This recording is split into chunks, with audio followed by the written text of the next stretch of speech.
ketika saya bisnis, Bapak Ibu sekalian, jadi saya tuh pernah jadi pengangguran ya selama hampir 1 tahun, tahun 2011 saat itu Kang Jovan. Saya tidak dipecat. Kenapa? Karena saya menjadi pengangguran karena perusahaan saya tutup. Nah, gitu ya. Jadi saya tidak dipecat, tapi saya gimana ya disebutnya ya, harta gono gini lah gitu ya. Akhirnya saya nganggur dan kemudian saya ditawarin oleh seorang teman, Kang Asep kita bisnis yuk, ayo gitu kan. Saya punya kemampuan begini, tapi saya nggak punya modal. Saya bilang, nggak apa-apa modal dari saya. Akhirnya beliau berinvest lah modal saat itu 120 jutaan lah. Gitu. Itu modal yang menurut saya cukup besar saat itu ya di tahun 2011. Akhirnya kita bikinlah busana muslim, bisnis busana muslim, kerudung dan sebagainya. Posisinya di mana? Di Bandung. Kebayang nggak Kang Jovan? Saya tinggal di Bogor, Bapak Ibu sekalian, bisnis saya di Bandung. Bolak-balik Bogor Bandung. Sekali perjalanan itu kan bisnya aja 3 jam. Belum misalkan perjalanan dari rumah ke terminal Bogor, dari terminal Bandung ya, lebih panjang ke kantor. Itu bisa mungkin sekitar 5, 6, 7 jam perjalanan. Perjalanan.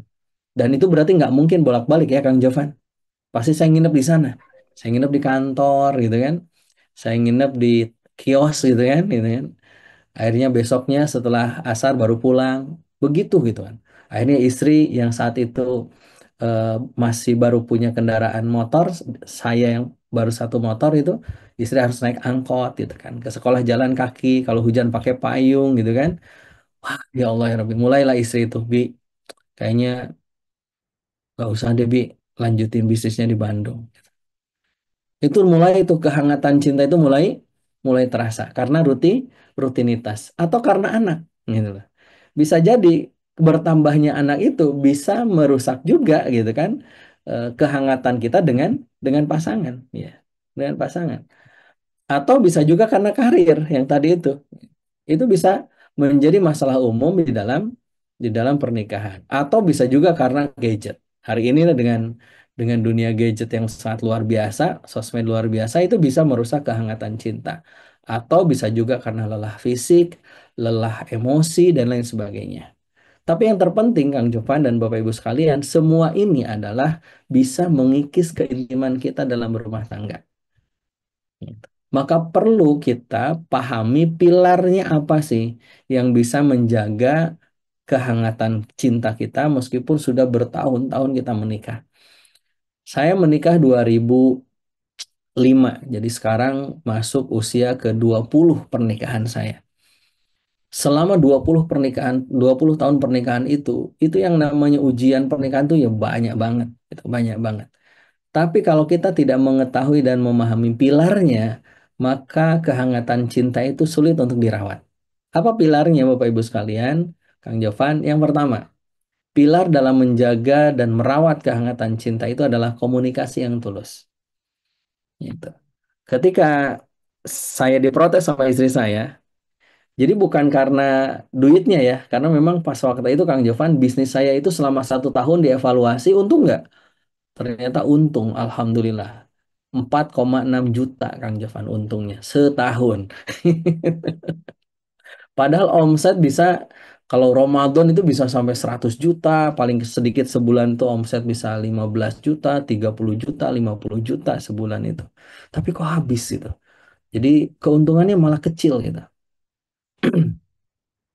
Akhirnya istri bilang gini, Bi, kayaknya bisnis kayak dulu aja deh, Umi lebih nikmat deh. Apa itu bisnis sebelum saya eh, buka bisnis di Bandung itu bisnis percetakan Kang Jovan. Jadi saya buka percetakan di rumah, desain grafis, mencetak dan sebagainya. Saat itu masih ngontrak gitu kan. Tapi istri saya merasakan bahwa itu adalah saat-saat romantis ya, di mana istri saya ikut bersama anak saya yang pertama, ikut cetak ke Jakarta gitu kan, naik kereta. Kemudian di Jakarta ke daerah Kalibaru itu kan, itu cetak, ngantar kertas lah, beli ini dan seterusnya gitu kan. Pulang malam gitu kan, bahkan kalau bawa barang itu naik taksi bertiga bersama istri dan anak saya, nyampe rumah bukan istirahat itu kan, ngelipetin kertasnya gitu kan, lalu kemudian di packing, lalu kemudian besoknya kita kirim. Itu hampir setiap hari seperti itu. Dan istri saya mengatakan, Bi, Kayaknya lebih enak kayak dulu deh, walaupun capek, Umi bantuin Abi gitu kan, kita dekat dan sebagainya. Tapi dengan komunikasi itulah sebenarnya akhirnya jadi luluh saya tuh. Ya juga ya. Ya udah deh Mi, nggak apa-apa ya. Abi nganggur lagi gitu kan. Nggak apa-apa Abi. Akhirnya saya stop bisnis saya di Bandung. Beberapa bulan kemudian nganggur, ketemulah dengan Ustadz Fatih Karim. Gitu kan. Apa yang dilakukan dengan Ustadz Fatih Karim? Ustadz, saya mau ngisi training. Wah, gitu lah. Jadi saat itu saya hanya apa saya ikut mau ikut training gitu. Jadi saat itu saya ketika nganggur itu apa ya? Kenapa bisnis saya kok nggak berkembang selama 1 tahun ini? Padahal saya sudah pernah ikut bisnis coaching yang Jovan ya, bersama action coach itu kan dengan beberapa coach itu kan trainer dan lain sebagainya. Akhirnya saya apa namanya konsultasi sama mentor saya. Saya bilang ke beliau, coach, beri nasihat dong. Ini kok bisnis selama 1 tahun mau saya tutup, mau saya pokoknya evaluasi lah, nggak nggak berkembang gitu. Nasihatnya apa? Apa jawaban beliau, Kang Jovan? Beliau hanya bilang begini, Kang Asep itu nggak bersyukur. Loh, kok bisa itu kan? Saya nggak bersyukur dari mana? Coach tahu saya nggak bersyukur. Iya, Kang Asep. Kang Asep coba lihat. Sebelum Kang Asep bisnis busana muslim, Kang Asep itu lebih enjoy di mana? Di kantor atau di panggung? Gitu kan. Saya bilang, apa maksudnya? Oh iya, kata beliau. Kang Asep itu ketika kerja, ketika melakukan sesuatu, lebih enjoy ngurusin kerudung, ngurusin bisnis pertelannya lah gitu kan, atau di atas panggung berbicara. Saya merenung sebentar itu kan, mentor saya dari Semarang. Kemudian saya bilang, oh ya juga ya. Kang Asep itu berarti tidak mengoptimalkan kelebihan Kang Asep dalam hidup. Akhirnya saya tutup bisnis itu dan ditambah lagi dengan istri saya. Akhirnya, oh ya ya, gitu. Ternyata di-trigger dengan komunikasi yang tulus, bukannya bicara ya, tapi mendengarkan, memahami gitu kan. Akhirnya saya bisa merasakan bahwa, oh ya, ini yang dimaksud oleh istri saya mungkin. Cuma istri saya mungkin nggak berani mengutarakannya. Akhirnya menggunakan cara lain Allah memberikan teguran buat saya. Saat itu akhirnya saya tutup bisnis Bandung. Akhirnya beberapa bulan itu saya nganggur. Lalu kemudian saya berpikir kalau begitu saya harus belajar ilmu public speaking lagi. Dan akhirnya saya daftar dan berbayar cukup mahal. Saya nggak punya uang. Akhirnya ketemulah Ustadz Fatih Karim. Tanya sama Ustadz Fatih Karim, Jo. Saya bilang ke Ustadz Fatih Karim, Sad, saya mau pinjam duit gitu kan. Itu tahun 2011, 2012. Saya pinjam uang Ustadz, tapi saya nggak bisa bayar langsung gitu. Saya cicil ya tadi gitu. Akhirnya begitu. Semua itu berdasar apa dengan komunikasi itu bisa mengembalikan kehangatan cinta kita. Itu pilar yang pertama. Pilar yang kedua adalah waktu yang eksklusif. Betapa tadi misalkan saya bersama istri saya di tahun 2011, 2012 itu renggang gitu. Kenapa? Karena sering ditinggal dan komunikasi itu menjadi tidak lancar gitu. Saya stres ngurusin bisnis di Bandung, istri saya stres ngurusin rumah tangga gitu kan, di rumah gitu kan. Akhirnya pulang sudah dalam kondisi capek, besoknya dikit-dikit kesel gitu kan, akhirnya gitu. Kenapa? Karena ternyata satu hal yang menjadi pilar yang saya hilang saat itu adalah waktu yang eksklusif bersama keluarga. Jarang punya me time berdua bersama istri, bertiga bersama anak, tanpa gadget, tanpa tanpa aktivitas yang lain. Maka waktu yang eksklusif bersama pasangan itu akan menumbuhkan kehangatan cinta kita. Yang ketiga, pilarnya apa? Yang ketiga adalah afirmasi dan sentuhan. Nah, ini dia Kang Jovan.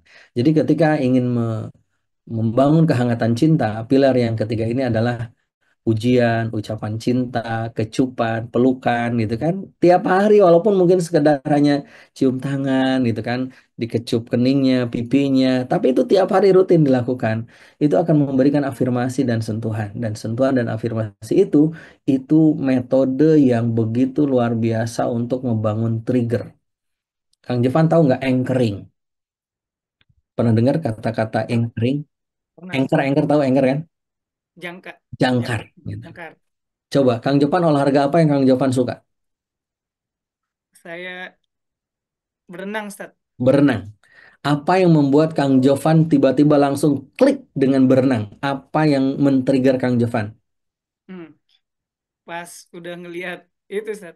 Kolam. Ya, oh belum. Belum. Iya, wangi-wangi kolam itu Sat.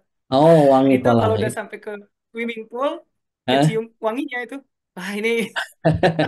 Nah, itu namanya afirmasi. Yang itu, afirmasi. Jadi itu yang men-trigger sesuatu. Sama seperti kalau misalkan ketika kita mau public speaking, ngomong. Nah, itu. Coba Kang Jovan, ada orang yang malu untuk berbicara, ada orang berani berbicara. Ketika misalkan melihat seseorang berbicara, itu pasti ada triggernya loh. Sehingga dia itu jadi tiba-tiba berubah itu. Just gitu kan. Menjadi sosok yang wah luar biasa powerfulnya dalam berbicara. Tahu nggak apa itu? Yang men-trigger seseorang ketika berbicara itu menjadi ngeflow gitu. Salah satunya adalah apa? Mikrofon. Ketika sudah pegang mic gitu kan, gitu. Orang itu sudah jadi, "Ais, saya harus ngomong nih kan gitu." Itu namanya trigger. Dengan sentuhan, dengan afirmatif. Sama seperti halnya sholat gitu. Kenapa sholat itu menjadi penuh kehangatan cinta? Karena ada trigger. Dari mulai adanya, dari mulai wudhunya, sampai kemudian takbiratul ihramnya. Semua itu adalah trigger-trigger yang membuat kita menjadi ngeflow gitu. Nah, dalam rumah tangga juga begitu. Apa yang membuat nge-trigger rumah tangga kita itu cintanya terawat, itu adalah afirmasi dan sentuhan. Dengan memeluk, dengan memegang, dengan menggandeng gitu kan, dengan mencium gitu kan. Itu pilar kehangatan cinta. Yang ketiga. Maka ketika jarang, kalau dulu-dulu kan pernah dengar lagu ini nggak? Punten, ini bahasanya memang agak negatif ya. Jarang dibelai. Gitu. Itu betul, Bu. Gitu. Suami atau istri yang jarang dibelai, itu pasti akan kehilangan kehangatan cintanya. Gitu. Minimal berkurang. Minimal berkurang. Maka tidak sedikit kemudian akhirnya mencari sentuhan itu di luar. Gitu. Nah, itu yang berbahaya. Kalau sekarang gemukan ya itu karena cocok ya antara perawatan dengan konsumsi ya. Ya, baik. Itu afirmasi Bapak Ibu sekalian. Jadi banyakin disentuh gitu kan. Banyakin dipeluk dan lain sebagainya ya. Yang keempat, apa pilar dalam membangun kehangatan cinta itu adalah spiritualitas bersama. Pandemi itu men-trigger saya untuk apa ya? Apa namanya itu kalau putar balik gitu lah. Kalau jalan itu kan salah, jalan itu kan bisa putar balik. Putar balik untuk apa? Mengoptimalkan kebersamaan dalam beribadah. Kenapa? Karena ternyata doa bareng, ngaji bareng, ibadah bareng, saling mendoakan bareng itu berbeda. Gitu. Contoh misalkan, dulu ketika saya awal pindah ke rumah sekarang ini, tahun 2010 kalau nggak salah, itu eh, rumah ukuran 9 kali 9 meter, ya, nggak terlalu gede ya, tapi juga nggak terlalu kecil. Tapi karena uang saya pas-pasan, pas pindah ke sini, baru selesai satu kamar. Yang lainnya masih tanah, yang lainnya masih masih apa namanya, plesteran gitu kan. Batanya belum diplester, gitu. Atapnya belum ada plafonnya, gitu.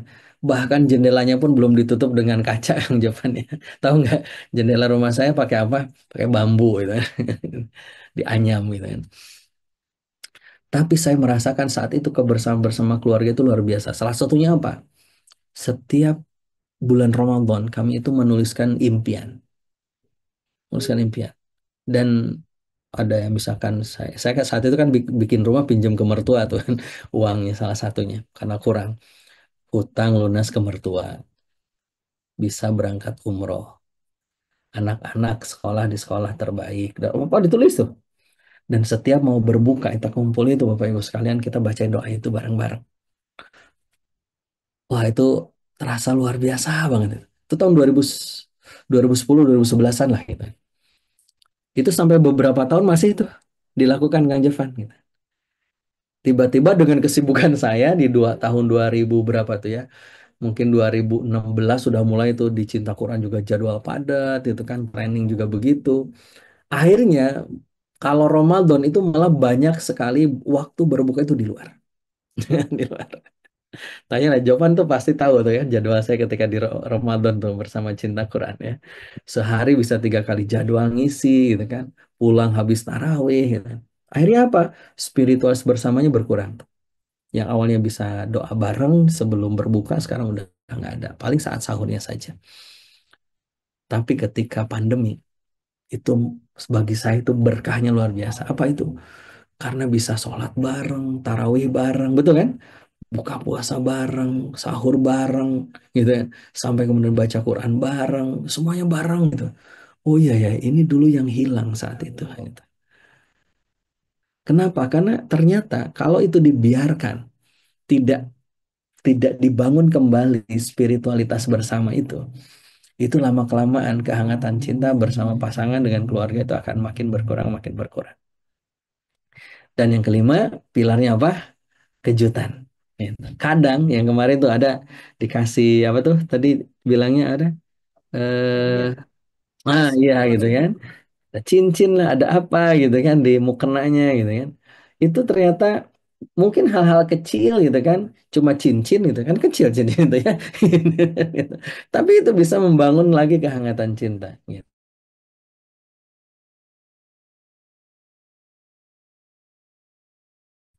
Artinya apa? Kita perlu menjaga kehangatan cinta kita dalam rumah tangga. Karena kalau tidak, ya bahaya Bapak Ibu sekalian ya. Makanya kemudian kata Allah Subhanahu wa taala di dalam surah Ar-Rum, Allah berfirman, "Wa ja'alna bainakum mawaddatan warahmah." Apa itu mawaddah? Cinta yang menyala-nyala. Dan apa itu rahmah? Kasih sayang yang bisa bertahan lama. Maka nggak mungkin kalau kita tidak merawat. Nah, pertanyaannya Kang Jovan dan Bapak Ibu, teman-teman semuanya, gimana dong cara merawat itu? Dengan 5 pilar tadi itu. Maka juga ada seninya dalam menjaga, merawat cinta terhadap pasangan. Apa itu? Satu. Apa? Seni mengalah. Gitu. Percaya atau tidak percaya Kang Jovan, kalau kita berantem karena tidak ada yang mengalah. Gitu. Kalau ada satu orang yang mengalah, nggak akan berantem. Gitu. Saya pernah lihat video itu ada seorang guru gitu kan memanggil muridnya lalu kemudian muridnya diminta untuk menghina gurunya. Lalu gurunya melawan, membantah gitu kan. Kamu misalkan BODOH, kamu juga itu, kamu wah itu saling melawan gitu. Dan itu nggak beres gitu. Kemudian selesai sesi pertama, sesi keduanya kemudian sang guru meminta lagi, silahkan kamu hina saya, puji saya dengan kata-kata kotor sekotor apapun silahkan. Tapi dengan respon yang berbeda Kang Jovan. Di sesi yang kedua, ketika si muridnya ini menghina sang guru mengatakan, misalkan, kamu itu bodoh gitu kan. Kata gurunya apa? Iya sih, kadang saya juga suka melakukan hal bodoh. Gitu, gitu. Kamu ini kurang ajar. Iya, makanya saya harus banyak belajar karena banyak salahnya gitu. Jadi tidak pernah membantah gitu kan. Pokoknya mengalah aja gitu. Dan ternyata itu membuat apa? Yang marah tadi jadi tersenyum gitu kan. Aduh capek saya gitu kan. Gitu. Dalam rumah tangga juga begitu. Tidak tidak selalu ketika kita merasa benar itu dapat menyelesaikan masalah. Kadang dengan mengalah itu justru setengah dari menyelesaikan masalah. Gitu. Kang Jopan pernah nggak berantem sama istri gara-gara salah pilihan makanan? Wah, saya pernah berantem sama istri karena handuk, Ustaz, sebenarnya. Karena handuk basah ya. Kalau makanan saya Gitu. lebih banyak ngalahnya saya kalau Gitu makanan. kan, gitu kan. Kalau nggak ngalah itu berantem juga gitu loh. Gitu kan? Gitu. Istri juga begitu gara-gara handuk basah punya suami. Kalau nggak ngalah ya berantem juga. Gitu. Maka pada saat tertentu kadang kita harus mengalah gitu loh. Gitu. Contoh misalkan ketika Rasulullah SAW diadukan oleh Ibunda Aisyah. Rasulullah tidak pernah, apa kamu yang salah gitu. Enggak. Justru Rasulullah mengatakan, mau diantar nggak? Gitu kan, gitu. Saya laporkan engkau kepada ayahku. Kata Rasulullah apa? Mau diantar nggak? Diantar lah gitu kan. Sama Rasulullah. Gitu. Mengalah gitu. Karena berumah tangga itu bukan tentang menang kalah gitu loh. tapi tentang bagaimana merawat cinta bersama yang telah Allah berikan kepada kita. Yang kadang mengalah itu adalah solusi untuk membangun kebersamaan kembali. Ya. Yang kedua, seni apa dalam merawat cinta itu adalah seni mendengar. Maka kenapa Allah ciptakan kita dua kuping, satu mulut? Bukan untuk banyak bicara, tapi untuk banyak mendengar. Untuk banyak menyimak, untuk banyak menerima keluhan gitu loh, dari pasangan kita, curhatan dari pasangan kita, obrolan-obrolan gitu kan. Karena yang namanya cinta itu tidak mungkin kecuali dengan mendengar. Gitu. Makanya biasanya dulu Kang Jovan kalau misalkan pernah Bapak Ibu sekalian ya pernah ngalami masa-masa pacaran, sering bertanya nggak? Mau makan apa? Ya, elah, gitu. Mau makan di mana? Gitu. Dan setiap jawaban pacar itu pasti diikutin gitu. Untuk apa? Menunjukkan kita mendengar dia gitu, mendengarkan dia gitu. Kenapa? Karena saking sayangnya kita sama dia. Setelah menikah itu nggak ada, kan heran gitu loh. Sebelum menikah itu ada, tapi setelah menikah itu tiba-tiba hilang gitu loh. Gitu. Betul kan gitu. Sebelum menikah udah jelas itu nggak boleh gitu kan gitu. Dalam Islam haram gitu kan. Tapi setelah menikah Allah halalkan yang terjadi ramai gitu kan. Papa lapar nggak sih? Ya lapar lah mah. Gitu. Makan yuk, ayo mau di mana? Nasi Padangnya, nggak enak pak nasi Padang mah. Masa siang-siang gini nasi Padang? Ya udah makan apa tuh? Ini aja di masakan Sunda yuk. Papa nggak tahu nggak sih lama di masakan Sunda itu masak dulu gitu. Jadi apapun jadinya ada salah gitu. Nggak ada yang mengalah, nggak ada yang mau mendengar. Dan kata Imam Ali, ya, siapa yang paling banyak mendengar, dialah yang paling banyak mendapatkan manfaatnya. Jadi, siapa yang paling banyak mendengar, dialah yang paling banyak mendapatkan manfaatnya. Maka, pasang nih kuping kita untuk mendengarkan keluh kesah pasangan kita. Biar pasangan kita nggak keluh kesah di luar. Gitu. Lebih baik ke kita aja. Ngobrolnya ke kita aja. Itu yang kedua. Yang ketiga, seni memberi uzur. Nah, ini yang juga nggak mudah, Kang Zoban. Kadang kita dengan orang lain bisa menjaga biar tidak suuzon, sama pasangan sendiri suuzonnya nggak ketulungan. Nah, ini tuh. Handphonenya lah, gitu kan. Passwordnya kalah, apapun itu. Suuzon terus. Temannya lah, dan lain sebagainya. Padahal bisa jadi pasangan kita itu sedang melakukan sesuatu yang penting yang beliau itu belum bisa menceritakan kepada kita. Atau bisa jadi di luaran sana pasangan kita itu melakukan sesuatu yang kita nggak ngerti, kita nggak paham, kita nggak tahu, padahal itu berat banget, sulit banget. Maka daripada kita bersuzon, berprasangka buruk terhadap pasangan kita, lebih baik berikan uzur. Maksudnya apa berikan uzur itu? Kang Jepan pernah dengar nggak uzur? Misalkan Pernah pulang Ustaz. malam, nah, kasih uzur, jangan banyak ditanya dari mana aja, jam segini baru pulang. Ingat nggak istri sama anak? Wah, gitu. Tapi berikan uzur. Oh, mungkin tadi pulangnya terlambat karena macet. Atau enggak macet misalkan ya. Kan gitu ya suka misalkan ada seorang istri pulang malam lalu seorang suami pulang malam disambut sama istrinya.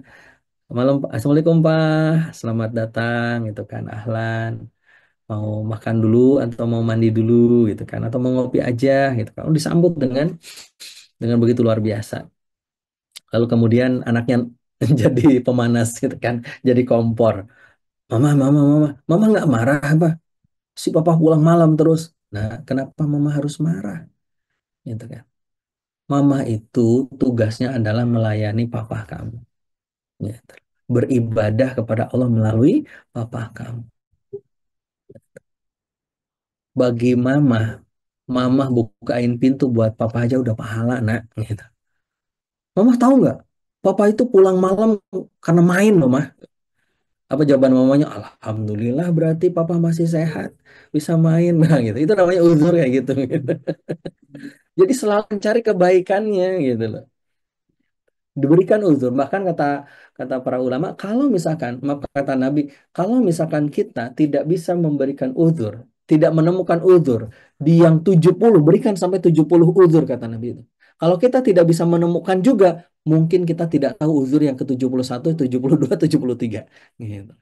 Saking berikan itu terhadap saudaramu, apalagi istrimu, apalagi suamimu, kan begitu. Jadi kalau misalkan Kang Jopan pernah nggak sih kesal sama istri, lalu kemudian, yuk coba sekarang kasih uzur. Itu membuat hati kita jadi nggak kesel loh. Misalkan ya, kita pulang capek malam, kita pulang kemudian ada hasrat kepada istri kita, misalkan ya. Lalu kemudian kita colek istri kita, istri kita bilang, malam ngantuk. Lalu kemudian kita, istri saya kok nggak mau melayani saya, dilaknat sama malaikat, gitu kan, rame gitu kan, bukan begitu gitu kan. Cobalah mengalah, gitu. Lalu kemudian mendengar, mama capek ya sayang ya. Ya. Lalu kemudian kita juga memberikan uzur, oh maafkan istri saya ya Allah, jadikan lelahnya malam hari ini menjadi berkah, menjadi pahala. Malam hari ini belum bisa melayani saya karena beliau begitu capeknya. Wah itu enak banget, betul nggak Bu? Setuju nggak ibu-ibu kalau suami Anda begitu? Nah, begitu juga dengan Betul. istri kepada suami gitu loh. Berikan uzurnya juga gitu loh. Gitu. Ini mah pinginnya aja dikasih uzur tapi nggak mau memberi uzur gitu ya. Gitu. Berikan uzur itu kepada pasangan kita. Biar hilang prasangka praduga. Karena penyakit prasangka itu Kang Jovan, itu akan menimbulkan penyakit dan dosa berikutnya. Ada yang tahu nggak? Praduga atau apa suuzon itu akan melahirkan dosa berikutnya. Apa itu? Ada yang tahu? Nah, Tajassus. menarik nih Ustaz. Tajassus. Hmm. Tahu tajassus? Memata-matai. Saat suaminya tidur gitu, ambil jempolnya gitu kan, biar bisa membuka handphone gitu kan, dibuka-bukain gitu kan. Ya, tajassus ini kan itu kan. Telepon temennya gitu kan dan sebagainya gitu. Karena berawal dari suuzon. Kenapa kita suuzon? Karena kita tidak rajin atau tidak pandai memberi uzur. Ada kisah sahabat Nabi yang bernama Ka'ab bin Malik. Pernah dengar ya? Yang Jepang Ka'ab bin Malik atau Bapak Ibu. Ka'ab bin Malik ini seorang sahabat Ansor ya, yang ikut bersama Nabi dalam puluhan peperangan. Ikut Baiat Aqobah, ikut perang Uhud, ikut perang macam-macam ya. Walaupun beliau nggak ikut perang Badar. Nah, suatu ketika beliau itu, ini pentingnya jangan menunda ya. Gitu. Beliau itu menunda dalam peperangan Tabuk. Jadi Nabi itu meminta para sahabat untuk bergegas untuk menyiapkan bekal untuk perang Tabuk. Nah, Ka'ab bin Malik ini kayak kita lah, gitu. Nanti aja, gitu. Nanti aja, gitu kan. Nanti juga nyusul. Gitu. Mulailah kemudian banyak kesibukan yang menyita waktu dia. Hari pertama nggak berhasil menyiapkan. Oh, nah, besok aja. Hari keduanya enggak. Sampai Rasulullah sudah berangkat pun bersama para sahabat dengan hampir 10.000 pasukan, gitu kan. Ka'ab bin Malik belum berangkat juga, gitu loh. Dia masih leyeh-leyeh lah, gitu kan. Gitu. Lalu kemudian dia bilang, nanti aja nyusul. Bisa kok, saya kan ada unta, kan, gitu. Bisa nyusul, gitu kan. Lalu akhirnya apa yang terjadi benar-benar miss, tuh, Ka'ab bin Malik. Tertinggal oleh Nabi dan pasukan. Nah, Rasulullah saking banyaknya sahabat itu nggak ngeh kalau Ka'ab bin Malik nggak ikut. Gitu. Dan ketika Nabi sudah sampai di perbatasan Taif, apa perbatasan apa nama itu Mu'tah, lalu kemudian Nabi bertanya, Ka'ab di mana? Ka'ab di mana? Tiba-tiba ada satu kabilah dengan Ka'ab, satu kampung dengan Ka'ab. Yang Ka'ab ini ternyata punya kebun kurma, Kang Jovan. Dan saat itu ketika mau peperangan, gitu kan, itu kurmanya sedang berbuah. Lalu kemudian sahabat tadi itu, ya teman sekampungnya Ka'ab ini bilang, ya Rasulullah, Ka'ab tertambat dengan kurma-kurmanya. Gitu. Tertambat dengan kurma-kurmanya. Lalu kemudian ada seorang sahabat yang lain berdiri, lalu kemudian bilang, wahai saudaraku, betapa buruknya perkataanmu kepada Ka'ab. Aku mengenal Ka'ab. tidak ada satupun dari Ka'ab kecuali kebaikan. Kenapa? Karena mereka nggak tahu kan, betul kan? Kak, mereka tahu nggak kalau Ka'ab itu nunda-nunda? Nggak tahu kan? Mereka nggak tahu juga apa yang dilakukan oleh Ka'ab. Karena mereka nggak tahu daripada kita menggosipkan Ka'ab gitu. Lebih baik, nah sahabat yang kedua ini mengatakan, aku tidak pernah melihat sesuatu dari Ka'ab kecuali kebaikan. Kebaikan. Makanya kemudian apa namanya berikan uzur itu kepada pasangan kita, pasangan kita. Ya bisa jadi ya, karena satu peristiwa akhirnya kemudian kita kita apa namanya itu tadi ya yang ngecek-ngecek handphone gitu kan. Ya karena berawal dari prasangka, prasangka. Ketika misalnya pasangan kita pernah mengkhianati kita, lalu kemudian, jangan-jangan masih begini, masih begini, masih begini. Kita lupa bahwa harusnya penjagaan pasangan kita itu kepada Allah. Jangan diserahkan kepada kita. Kaab itu gagal menyusul Nabi karena mengandalkan dirinya sendiri. Mendingan daripada kita stres, ngandelin diri kita sendiri, mendingan kita ngandelin Allah Subhanahu wa Ta'ala. Biarkan Allah yang menjaga. Gitu. Ya, itu yang ketiga. Yang keempat, seni apa? Seni memaafkan. Kalau kita masih ada rasa luka di hati kita karena kesalahan pasangan kita, lalu kemudian kita nggak percaya dengan pasangan kita, Kang Jefan ya. Tadi itu yang ditanyakan di kolom komentar. Sampai kemudian kita masih ngorek-ngorek itu kan isi HP pasangan kita. Jangan-jangan kita benar-benar apa belum benar-benar memaafkan masa lalu itu. Karena sampai kapanpun masa lalu itu akan menggandoli gitu kan. Apa gandoli itu? Menggentayangi gitu kan. Jadi hantu gentayangan tuh di dalam pikiran kita. Dan itu bisa merusak kehangatan cinta. Bagi kita yang pernah bersalah kepada pasangan kita, bergegaslah minta maaf. Jangan sampai kita dimatikan oleh Allah dalam kondisi kita sedang marah sama istri kita, sama suami kita, atau sedang melakukan kesalahan kepada pasangan kita. Maka siapapun yang bersalah, gitu kan, yuk memaafkan. Kan ada kisah seorang sahabat yang ketika lewat Nabi mengatakan telah lewat di hadapan kalian salah satu penghuni surga.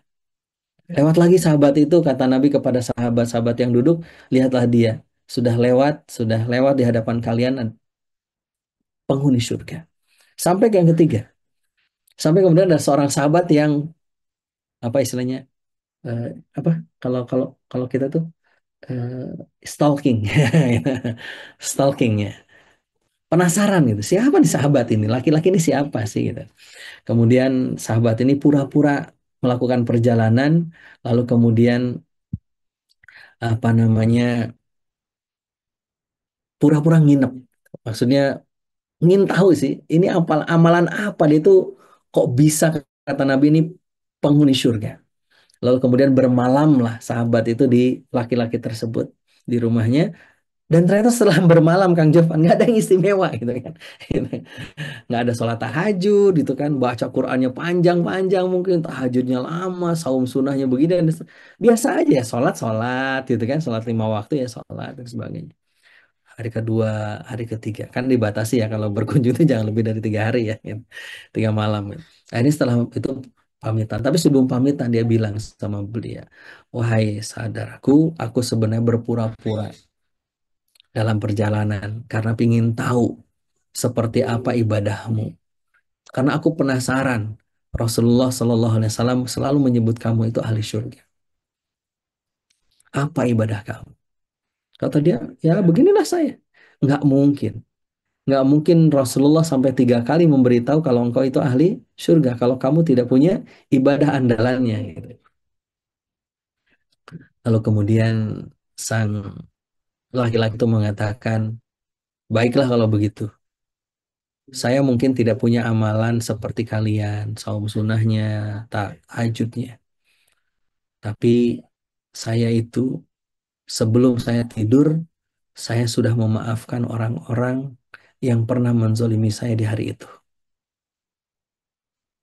Jadi Bapak Ibu sekalian ternyata memaafkan kesalahan orang lain. Kan kata Allah, khudil afwa. Jadilah pemaaf. Itu mengangkat derajat kita. Kalau minta maaf itu menghapuskan dosa kan gitu. Tapi kalau memaafkan itu mengangkat derajat kita.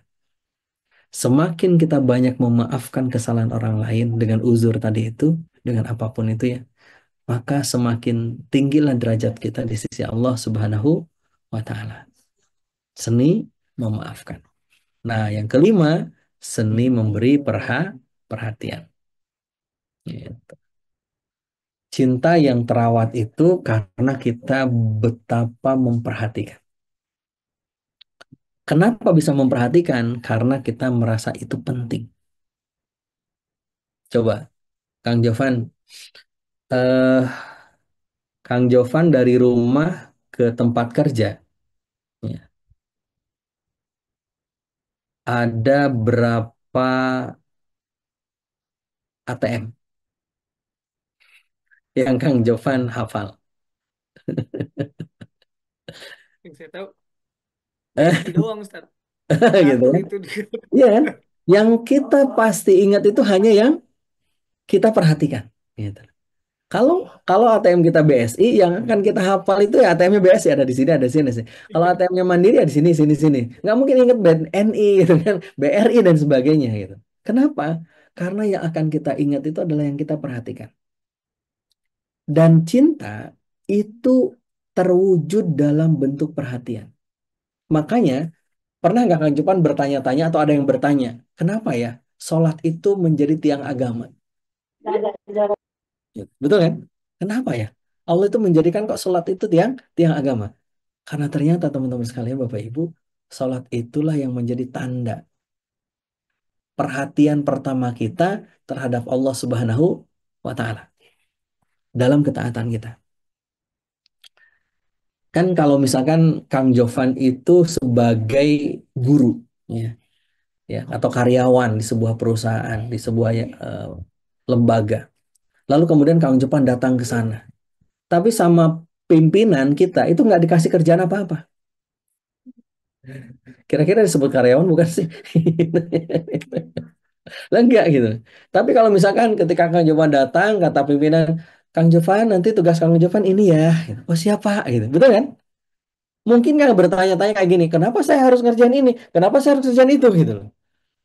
Enggak. Kenapa? Karena kita sudah merasakan dan meyakini bahwa saya itu karyawan yang punya tugas. Nah, ketika kita sama Allah, Allah sebagai pencipta kita, pengatur kita, gitu, Rob kita, dan kita sebagai hamba, wajar dong kita nanya sama Allah, ya Allah, tugasku apa? Lalu kemudian Allah bilang, sholat, gitu kan? Maka pertanyaannya bukan kenapa saya harus sholat lagi, gitu kan? Tetapi gimana caranya saya bisa sholat dengan sholat yang terbaik, sehingga engkau suka sama aku, sehingga engkau cinta sama aku. Begitupun juga dengan pernikahan, Kang Jovan. Bukan lagi misalkan tentang dia itu harusnya begini, dia itu harusnya begitu. Bukan. Seharusnya adalah apa yang saya harus lakukan kepada pasangan saya sehingga pasangan saya semakin cinta sama saya. Harusnya begitu gitu loh. Karena ketika frame-nya adalah dibalik gitu loh.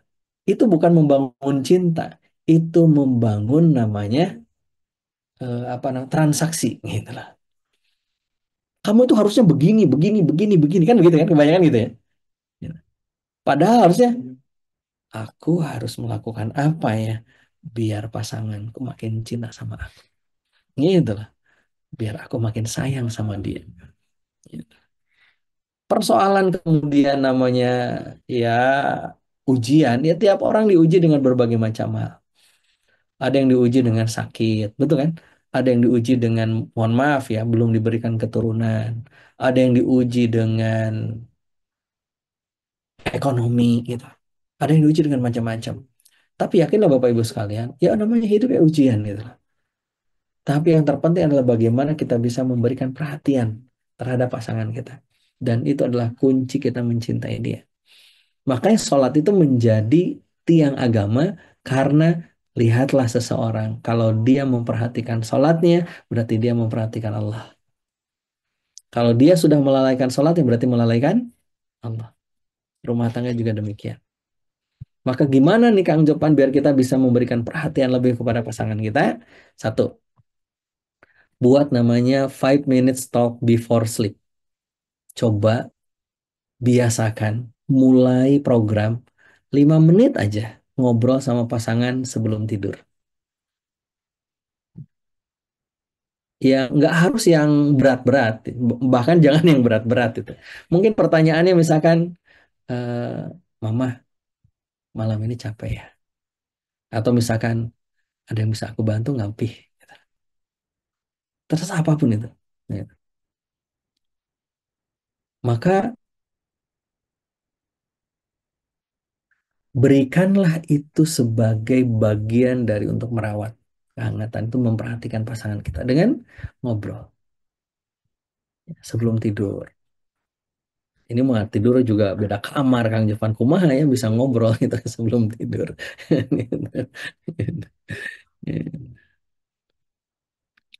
Yang kedua, love calendar challenge. Nah, itu.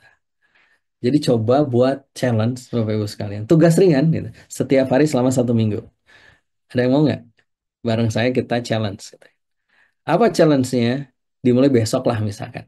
Hari pertama, challenge-nya adalah coba ucapkan I love you sama pasangan Anda. Sama istri Anda, suami Anda. Gitu. Hari kedua, kirim pesan manis. Gitu. Hari ketiga, misalkan siapkan minuman favorit atau makanan favoritnya. Hari keempat, peluk tanpa alasan. Tiba-tiba dipeluk aja. Kenapa, Pi? Enggak, pingin meluk aja. Gitu. Hari kelima, ajak ngobrol nostalgia. Pi. Ingat gak dulu? Kita pas waktu naik motor, rantai motor kita putus, lalu kita ketawa-ketawa. Kayak gitu loh, ajak ngobrol. Yang keenam, buat surat cinta. Dan yang ketujuh, misalkan ngaji bareng atau doa bareng sama pasangan kita.